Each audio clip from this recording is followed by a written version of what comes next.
Students, today I am going to continue with the respiration. Okay, respiration का मतलब क्या होता है? Living things need oxygen in order to live. कोई भी living things रहेगा उसको क्या ज़रूरत है? ऑक्सीजन की ज़रूरत है. Inhaling oxygen and exhaling the carbon dioxide formed in the body due to the use of oxygen is called respiration. मतलब हम लोग ऑक्सीजन लेते हैं और कार्बन डाइऑक्साइड बाहर निकलते हैं, हाँ, और इस ऑक्सीजन का यूज़ होता है, इसी को बोलते हैं respiration. Is this clear? Inhaling oxygen and exhaling the carbon dioxide formed in the body due to the use of oxygen is called respiration. Animals such as fish, snake, mouse, etc. have specific organ for respiration. सबके पास कुछ ना कुछ body parts होते हैं जिससे respiration करते हैं. On the other hand, plants respire by means of microscopic pores on their stems and leaves. और plants भी रिस्पायर करता है किसकी वजह से? उनके बॉडी के उनके पत्तों के अंदर छेद होता है, उसकी वजह से करते हैं वो लोग respiration. Respiration is important characteristics of living things. Okay, तो ऑक्सीजन लेना और कार्बन डाइऑक्साइड रिलीज करना और ऑक्सीजन का यूज़ होना बॉडी में, उसको बोलते हैं respiration. Okay, next is excretion. Waste substance are form during the many process that take place in the bodies of animal. These are called exerta, and the process of eliminating them from the body is called exertion. Animal have a specific organ for exertion, excretion. Okay. Now waste substance जो body में बनता है, right? Waste substance are formed during the many process that take place in the bodies of animal. मतलब body में बहुत सारे process होते हैं जिसकी वजह से ऐसी चीज़ें बनती हैं जो body के लिए यूज़फुल नहीं है, तो उसको बोलते हैं हम लोग excreta. उसको क्या बोलते हैं? excreta. एंड उस एक्सक्रेटा को बाहर निकालने की जो प्रोसेस होती है उसको बोलते हैं एक्सक्रेशन. एनिमल्स को स्पेसिफिक ऑर्गन होता है एक्सक्रेशन के लिए. Plants to excrete. प्लांट्स भी क्या करता है? वेस्ट मटेरियल बाहर निकालता है. For example some plants shed leaves in a specific season. Waste substance stored in the leaves of plants are shed along with the leaves.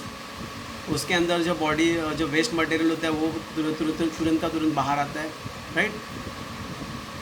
धीरे धीरे पत्ते प्लांट्स क्या करते हैं? पत्ते नीचे गिरा देते हैं क्योंकि वेस्ट चीज़ें वो बाहर निकाल देते हैं वो लोग. ठीक है, तो वेस्ट चीज़ों को बॉडी से बाहर निकालना is called excretion. Is this clear? तो waste substance that are form during many process take place in the bodies of animals. Waste substance जो है बहुत सारे प्रोसेस के बाद बनता है. This are called excreta. उसको हम लोग एक्सक्रेटा बोलते हैं. And process of eliminating them from body से उसको हटा देना इज कॉल्ड एक्सक्रेशन. उसको एक्सक्रेशन बोलते हैं. एनिमल्स है specific organ for excretion. Animals को स्पेसिफिक ऑर्गन होता है एक्सक्रेशन के लिए. Plants to excrete. प्लांट्स भी बाहर निकालता है. Example some plants shed leaves in specific season. कुछ प्लांट्स क्या करते हैं? लीव्स को फेंक देते हैं. Waste substance stored in the leaves of plants are shed along with the leaves. और जो प्लांट्स के अंदर वेस्ट सब्सटेंस होता है वो भी क्या होता है? अलग हो जाता है. Is this clear? नेक्स्ट आता है responsive to stimuli and movement. Living things act in various ways when responding to stimulus. Living things जो होते हैं अलग अलग तरीके से रिस्पॉन्स करते हैं. If you suddenly enter a cow shed, the cow and buffalo stand up, begin to move, one और two many even start moving. This are movement. हम लोग काउ सेड में गए तो जितने भी गाय भैंस रहेंगे सब खड़े हो जाएंगे, यहाँ वहाँ घूमना चालू करेंगे, कोई ना कोई तो चिल्लाना भी चालू कर देंगे. इसको बोलते हैं मूवमेंट लिविंग थिंग्स के. क्रीपर प्लांट जैसा मनी प्लांट होता है कंट्री यार्ड में, वो कहाँ पे बढ़ता है? जहाँ पे उसको सपोर्ट मिलेगा वहाँ बढ़ता है. Creeper planted in country yard land towards the support. Potted plants placed in window grows towards the sunlight. अगर मैंने कोई प्लांट्स को पॉटेड प्लांट्स को सनलाइट पे रखा तो सनलाइट की तरफ ग्रो होगा. It means that plants to show movement. Plants भी क्या करता है? मूवमेंट दिखाता है. Living things move of their own according. Living things खुद से घूमता है, लेकिन जो प्लांट्स होता है वो अलग तरीके का मूवमेंट दिखाता है. मूवमेंट और change taking place in living things at such time is their response to stimulus. जो भी मूवमेंट होता है, जो भी चेंजेस होता है लिविंग थिंग्स में, उसी को बोलते हैं response to stimulus. The ability of living things to respond to stimulus called responsiveness to stimuli. जो एबिलिटी होती है लिविंग थिंग्स को रिस्पॉन्ड करने की, उसको बोलते हैं responsiveness to stimuli. Is this clear? तो there are 3 paragraphs. Living things act in various when responding to stimulus. Living things अलग अलग तरीके से रिस्पॉन्ड करता है. If you suddenly enter in cow shed में एंटर लेंगे the cows and buffalo stand up, begin to move, और one और टू में स्टार्ट मूविंग.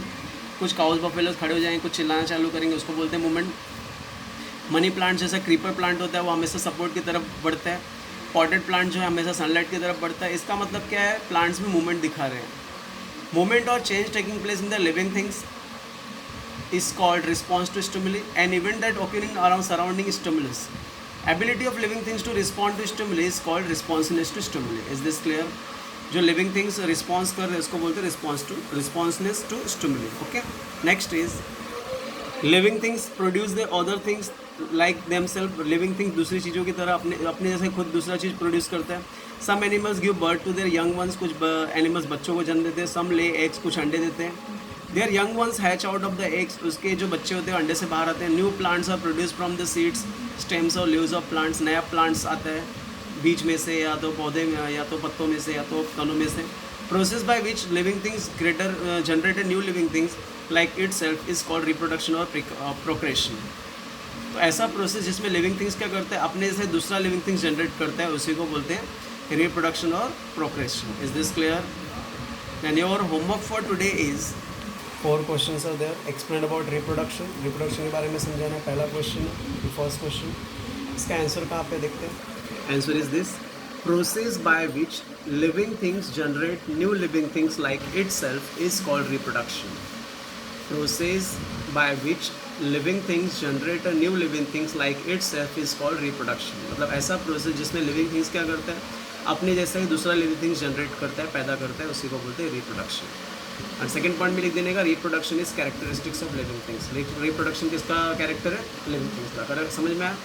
तो प्रोसेस से लेके रिप्रोडक्शन तक, the process by which living things generate a new living things like itself is called reproduction. Reproduction is characteristics of living things. Next is explain about responsiveness to stimuli. Answer is, पहले लिखना है, movement or the change taking place in living things at such a time is their response to stimulus. Movement or changes taking place in a living things at such a time is their response to stimulus. Next point, ability of living things to respond to stimulus is called responsiveness to stimuli. Ability of living things to respond to stimulus is called responsiveness to stimuli. तो 2 points में answers है. First point the movement से लेके stimulus तक, second point the ability से लेके stimuli तक. The movement से लेके स्टिमुलस एंड द एबिलिटी से stimuli. Is this clear? Next is, एक बार रिपीट कर दे रहा हूँ, प्रोसेस मूवमेंट और change taking place in living things at such a time और रिस्पॉन्स टू द स्टिमुलस. मतलब जो लिविंग थिंग्स की मूवमेंट होती है, चेंज होता है, उसको बोलते हैं response to stimulus. Ability of living things to respond to stimulus is called responsiveness to stimuli. जो एबिलिटी है लिविंग थिंग्स की रिस्पॉन्ड करने की स्टिमुलस में, इसी को बोलते हैं रिस्पॉन्सिवनेस टू स्टिमुली. तो फर्स्ट पॉइंट द मूवमेंट से लेके स्टिमुलस तक, सेकेंड पॉइंट एबिलिटी से लेके स्टिमुली तक. Okay, next question is, what is excretion? Waste substance are form during the many process take place in the bodies of animals. Waste substance बनता है बहुत सारे प्रोसेस के टाइम पे जो एनिमल्स में होते हैं, बॉडीज ऑफ एनिमल्स में होते हैं. दे आर कॉल्ड एक्सक्रेटा, उसको एक्सक्रेटा बोलते हैं. The process of eliminating them from the body is called excretion. और जो प्रोसेस होता है वेस्ट चीज़ों को एलिमिनेट करने का, उसको क्या बोलते हैं? एक्सक्रेशन. तो 2 points, waste substance are form during the many process that take place in bodies of animal. First point, these are called excreta. second point, process of eliminating them from body is called excretion. third point, तो waste से लेके bodies of animal तक first point, this से लेके excreta तक second point, process से लेके excretion तक third point. There are 3 points answer for excretion. Next question is, explain about respiration. Respiration क्या होता है? Inhaling oxygen and exhaling carbon dioxide formed in the body due to the use of oxygen is called respiration. Inhaling oxygen, exhaling carbon dioxide form in the body due to the use of oxygen is called respiration. Is this clear? And respiration is characteristics of living things. 2 point में answer है. Inhaling से लेके respiration तक first point, और respiration is characteristic of living things second point. Okay, then student, you have to write the answer of this 4 questions as a homework for today. If any doubt is there, please ask. Thank you. Have a great day.